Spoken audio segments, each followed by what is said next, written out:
வணக்கம். விஜய் உங்களுக்கு ரொம்ப பிடிக்குமா? அப்போ டிஎன் 26 படத்தை வந்து நீங்கள் வந்து கன்ஃபார்மாக பார்க்கணும். நம்மளுக்கு எல்லாம் தெரியும், ஆந்திராவிலேருந்து வந்து நிறைய பேர் முதலமைச்சர் ஆகணும், முதலமைச்சராக இருந்திருக்காங்க அப்படிங்கிறதெல்லாம் உங்களுக்கு நிறைய பேருக்கு வந்து தெரிஞ்ச ஒரு விஷயம்.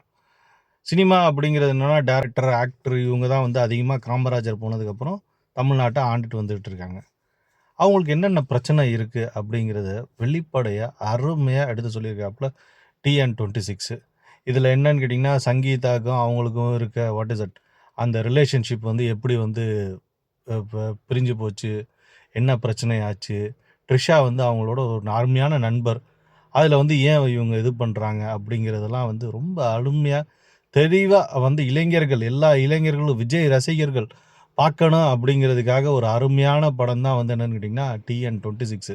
இந்த மாதிரி படம்லாம் வந்து ஆக்சுவலி எடுக்கணும். எடுத்தால் தான் என்னென்னு கேட்டிங்கன்னா ஒரு 200 கோடியை விட்டுட்டு வந்திருக்காரு அரசியலுக்காக விஜய்.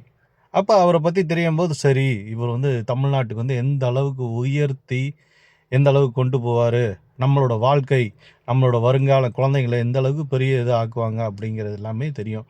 ஸோ அதனால் என்னென்னு கேட்டிங்கன்னா டிஎன் 26 அப்படிங்கிற படத்தை வந்து என்னென்னு கேட்டிங்கன்னா, எனக்கு தெரிஞ்சு அதில் இருக்கிறதெல்லாம் வந்து கிட்டத்தட்ட 90% கிட்ட விஜயோட வாழ்க்கை வரலாற்றை பேஸ் பண்ணி தான் இருக்குது.